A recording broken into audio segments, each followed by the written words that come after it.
एक से बोलो शिव शंकर भगवान की।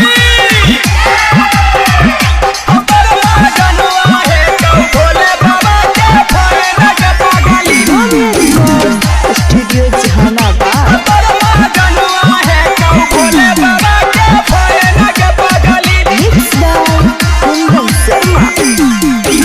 देवघर पूरा घुमैबौ होना बेचैन गे पगली। देवघर पूरा घुमैबौ होना बेचैन गे पगली। भोले बाबा के फैन गे पगली। तोर माँ जनुआ है कहू भोले बाबा के फैन गे पगली। चाहे लगतै जाम लंबा लाइन गे पगली। चाहे लगतै लंबा लंबा लाइन गे पगली। तोर माँ जनुआ है कहू भोले बाबा के फैन गे पगली। तोर ला भरवा है कहू भोले बाबा के फैन गे पगली।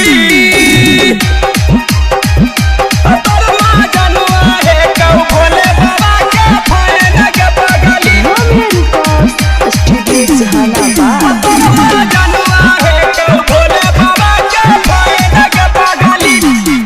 अगे माथे में बांधी के गेरुआ पगड़िया तोरा घुमेब पूरा देवघर नगरिया। कंधा पर ले ई चमा चमकावर तोरा देखेब भोले बाबा के पावर। तोरा देखेब भोले बाबा के पावर। अगे माथे में बांधी के गेरुआ पगड़िया तोरा घुमेब पूरा देवघर नगरिया। कंधा पर लेके चमा चमकावर तोरा देखेब भोले बाबा के power.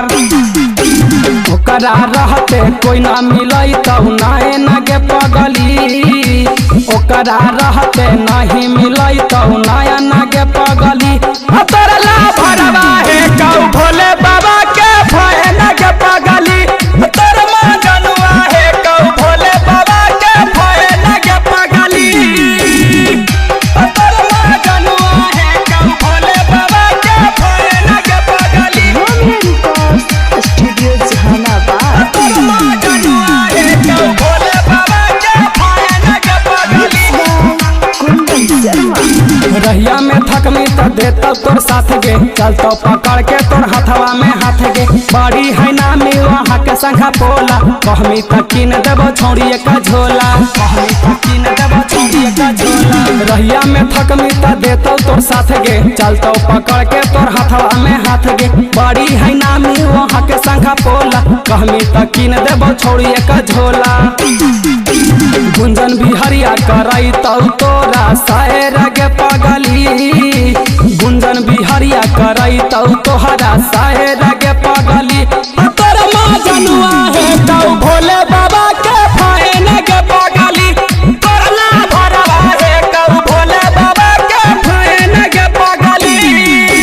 Romeo Records Studio Jehanabad.